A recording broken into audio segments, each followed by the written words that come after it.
Type ಸೆಕೆಂಡನ್ನು ನೋಡೋಣ. ಪರ್ಸೆಂಟೇಜಲ್ಲಿ type 1 already ಕಂಪ್ಲೀಟನ್ನು ಮಾಡಿದ್ವಿ. ಇವತ್ತಿನ ಕ್ಲಾಸಲ್ಲಿ ಟೈಪ್ ಸೆಕೆಂಡ್ ನೋಡೋಣ. ಟೈಪ್ ಸೆಕೆಂಡಲ್ಲಿ ಏನಪ್ಪ ಆಗುತ್ತೆ ಅಂತ ಹೇಳಿದ್ರೆ ನಿಮ್ಗೆ ಆಲ್ರೆಡಿ ಗೊತ್ತಿದೆ, there is a inverse relationship between price and demand. ಯಾವಾಗಲೂ ಕೂಡ ಪ್ರೈಸ್ ಜಾಸ್ತಿ ಆದಾಗ ಡಿಮ್ಯಾಂಡ್ ಏನಾಗ್ತಾ ಹೋಗುತ್ತೆ, ಕಡಿಮೆ ಆಗ್ತಾ ಹೋಗುತ್ತೆ. ಅದೇ ರೀತಿ ಕೆಲವೊಂದು ಎಕ್ಸಾಮ್ಸಲ್ಲಿ ಕ್ವೆಶನನ್ನು ಕೇಳ್ತಾರೆ, ಪ್ರೈಸ್ ಇನ್ಕ್ರೀಸ್ ಆದಾಗ in what percent decrease in the ಕನ್ಸಂಪ್ಷನಲ್ಲಿ ಎಷ್ಟು ಡಿಕ್ರೀಸ್ ಆಗಿದೆ ಅಂತ. ಈ ರೀತಿ ಕ್ವೆಶನನ್ನು ಬಂದಾಗ ಯಾವ ರೀತಿ ಸಾಲ್ವ್ ಮಾಡಬೇಕು ಅನ್ನೋದ್ರ ಬಗ್ಗೆ ಈ ಟೈಪ್ ಸೆಕೆಂಡಲ್ಲಿ ನಾನು ಏನು ಮಾಡ್ತಿದ್ದೀನಿ, ಎಕ್ಸ್ಪ್ಲೇನನ್ನು ಮಾಡ್ತಿದ್ದೀನಿ. ಇದಕ್ಕೂ ಒಂದು ಫಾರ್ಮುಲಾ ಕೂಡ ಇದೆ. ಏನದು ಫಾರ್ಮುಲಾ ಥ್ರೂನು ಕೂಡ ಕ್ಯಾಲ್ಕುಲೇಟ್ ಮಾಡ್ಬೋದು, ಆ್ಯಸ್ ವೆಲ್ ಆಸ್ ಇದಕ್ಕೆ ಟ್ರಿಕ್ ಕೂಡ ನಾವು ಏನು ಮಾಡ್ಬೋದು, ಈಸಿ ಮಾಡ್ಬೋದು. ಇದನ್ನು ಟ್ರಿಕ್ ಯೂಸ್ ಮಾಡಿದ್ರೆ ಒಂದು ಫ್ರ್ಯಾಕ್ಷನ್ ಆಫ್ ಸೆಕೆಂಡಲ್ಲಿ ನಾವು ಆನ್ಸರನ್ನು ಮಾಡ್ಬೋದು. ಓಕೆ, ಟೈಪ್ ಸೆಕೆಂಡ್ ಫಾರ್ಮುಲಾ ಏನಿದೆ, percentage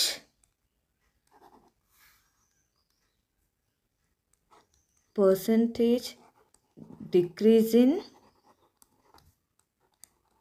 consumption is equal to 100 into x divided by 100 plus x. ಈ ಫಾರ್ಮುಲಾ ನಾನು ನೆನ್ಪಿಟ್ಕೊಳ್ಳಿ.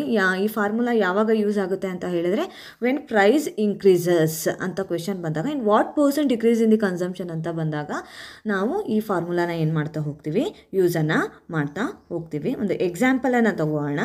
ಈಗ for example, if the price of petrol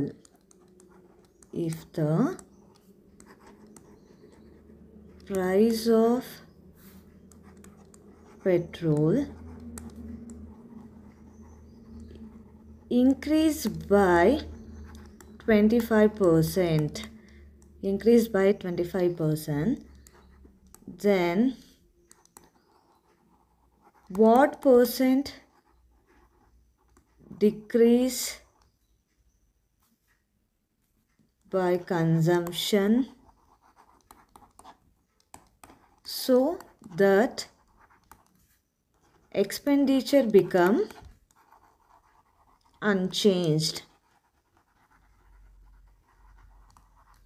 okay, ಏನು ಇಫ್ ದ ಪ್ರೈಸ್ ಅಂದರೆ ಏನು, ಒಂದು ಪ್ರೈಸ್ ಆಫ್ ಪೆಟ್ರೋಲ್ ಏನಾಗಿದೆ, ಇನ್ಕ್ರೀಸ್ ಆಗಿದೆ. ಎಷ್ಟು percent, 25%. Then what percent decrease by consumption, ಎಷ್ಟು ಪರ್ಸೆಂಟು ಕನ್ಸಂಪ್ಷನಲ್ಲಿ ಡಿಕ್ರೀಸ್ ಆಗಿದೆ ಅನ್ನೋದನ್ನು ಕಂಡುಹಿಡಿಬೇಕು. ಇದಕ್ಕೂ ಫಾರ್ಮುಲಾ ಆಲ್ರೆಡಿ ನಾನು ಹೇಳಿದ್ದೀನಿ. ಏನು formula, percentage of decrease in consumption is equal to 100 into x divided by 100 plus X ಅಂತ.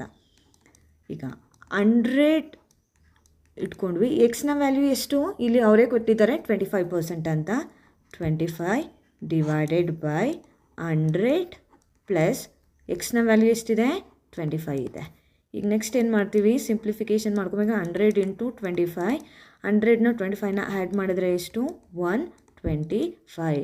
25 1s 25, 5s 5 1s 5 2s ಎಷ್ಟಾಯಿತು, 20% ಎಷ್ಟು ಏನಾಗಿದೆ, ಕನ್ಸಂಪ್ಷನ್ನು ಡಿಕ್ರೀಸು ಆಗಿದೆ.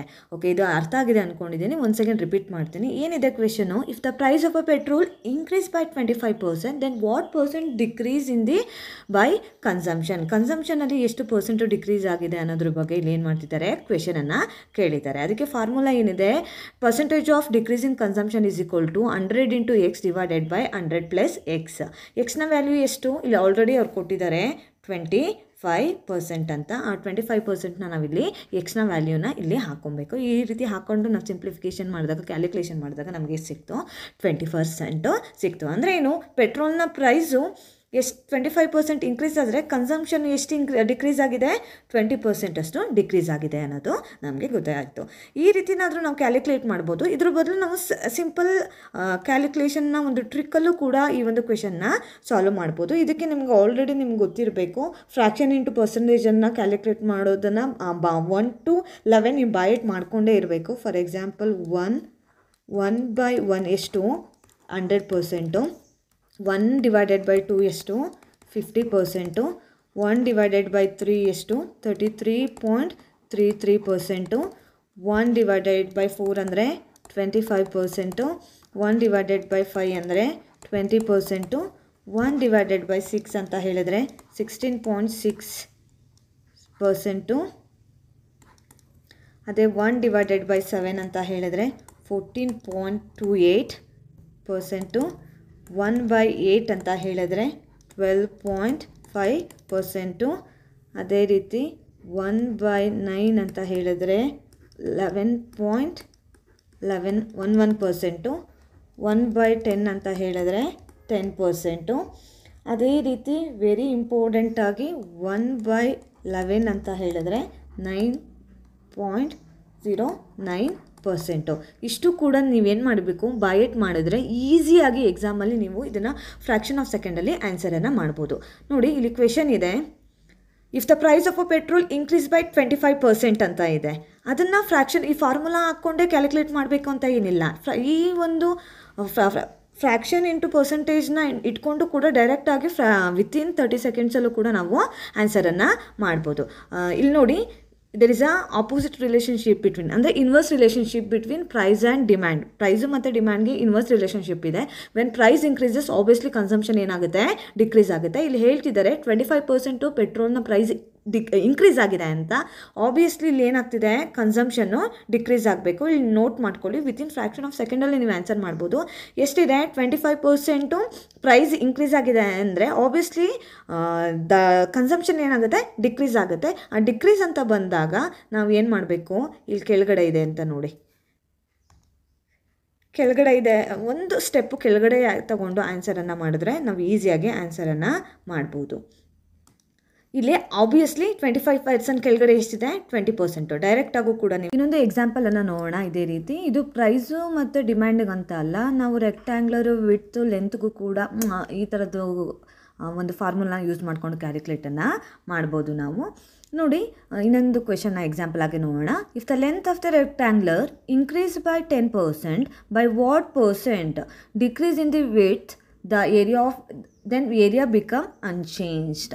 ಇಲ್ಲಿ ಲೆಂತ್ ಮತ್ತು ವಿಡ್ತ್ ಬಗ್ಗೆ ಕೇಳಿದ್ದಾರೆ. ಇಲ್ಲಿ ರೆಕ್ಟ್ಯಾಂಗ್ಲಲ್ಲಿ ಲೆಂತು 10% ಇನ್ಕ್ರೀಸ್ ಆದರೆ ನೀವು ವಿಡ್ತ್ ಎಷ್ಟು ಪರ್ಸೆಂಟು ಡಿಕ್ರೀಸ್ ಆಗಿದೆ ಅನ್ನೋದ್ರ ಬಗ್ಗೆ ಇಲ್ಲಿ ಏನು ಮಾಡ್ತಿದ್ದಾರೆ, ಕ್ವೆಶನ್ನು ಕೇಳಿದ್ದಾರೆ. ಫಾರ್ಮುಲಾ ಆಬ್ವಿಯಸ್ಲಿ ನಿಮ್ಗೆ ಗೊತ್ತಿದೆ, ಏನಿದೆ, 100 × x ಡಿವೈಡೆಡ್ ಬೈ 100 + x. ಎಕ್ಸ್ನ ವ್ಯಾಲ್ಯೂ ಎಷ್ಟಿದೆ, 10% ಇದೆ. ಆ ವ್ಯಾಲ್ಯೂನ ನಾವಿಲ್ಲಿ ಹಾಕ್ಕೊಂಡಿದ್ದೀವಿ.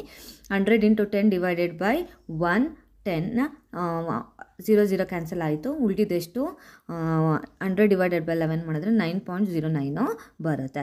ಈ ರೀತಿಯಾಗೂ ಫಾರ್ಮುಲಾ ಹಾಕ್ಕೊಂಡಾದರೂ ನೀವು ಕ್ಯಾಲ್ಕುಲೇಟನ್ನು ಮಾಡ್ಬೋದು. ಅದೇ ರೀತಿ ಅವಾಗಲೇ ಹೇಳಿದ್ನಲ್ವಾ, ನೀವೇನು ಮಾಡಬೇಕು, ಡಿಕ್ರೀಸ್ ಅಂತ ಬಂದಾಗ ಆವಾಗ ಒಂದು ಸ್ಟೆಪ್ ಕೆಳಗಡೆ ಬರಬೇಕು. ಇಲ್ಲಿದೆ ನೋಡಿ, 1/10. ಈಗ 10% ಎಷ್ಟೇನಾಗಿದೆ, 10% ಲೆಂತ್ ಇನ್ಕ್ರೀಸ್ ಆಗಿರೋದ್ರಿಂದ ಆಬ್ವಿಯಸ್ಲಿ ವಿಡ್ತ್ ಎಷ್ಟು ಪರ್ಸೆಂಟ್ ಡಿಕ್ರೀಸ್ ಆಗುತ್ತೆ, 9.09% ಡಿಕ್ರೀಸ್ ಆಗಿದೆ. ಡೈರೆಕ್ಟಾಗಿ ಹಿಂಗೂ ಕೂಡ ಕ್ಯಾಲ್ಕುಲೇಟ್ ಮಾಡ್ಬೋದು. ಇಲ್ಲಾಂದರೆ ಈ ಥರ ಫಾರ್ಮುಲಾ ಹಾಕ್ಕೊಂಡಾದರೂ ಕೂಡ ನಾವು ಏನು ಮಾಡ್ಬೋದು, ಕ್ಯಾಲ್ಕುಲೇಟನ್ನು ಮಾಡ್ಬೋದು. ನೋಡಿ, ಫಸ್ಟ್ ಎಕ್ಸಾಂಪಲ್ 25% ಅಂತಿತ್ತು, ಡೈರೆಕ್ಟಾಗಿ ಫಾರ್ಮುಲಾ ಹಾಕ್ಕೊಂಡಾದರೂ ಮಾಡ್ಬೋದು. ವಿತಿನ್ ಫ್ರ್ಯಾಕ್ಷನ್ ಆಫ್ ಸೆಕೆಂಡು ಕೂಡ ಕ್ಯಾಲ್ಕುಲೇಟ್ ಮಾಡ್ಬೋದು. ಒಂದು ಸ್ಟೆಪ್ ಕಮ್ಮಿ ತಗೊಳ್ಳಿ. ಪ್ರೈಸ್ ಇನ್ಕ್ರೀಸ್ ಆಗಿದೆ ಅಂದರೆ ಆಬ್ವಿಯಸ್ಲಿ ಕನ್ಸಂಪ್ಷನು ಡಿಕ್ರೀಸ್ ಆಗಿದೆ. 25%ಗೆ ಒಂದು ಸ್ಟೆಪ್ಪು ಕೆಳಗಡೆ ಬಂದರೆ ಎಷ್ಟು, 20%. ಡೈರೆಕ್ಟ್ ಆಗೋದ್ರೂ ಕೂಡ ನೀವು ಕ್ಯಾಲ್ಕುಲೇಟನ್ನು ಮಾಡ್ಬೋದು. Same answer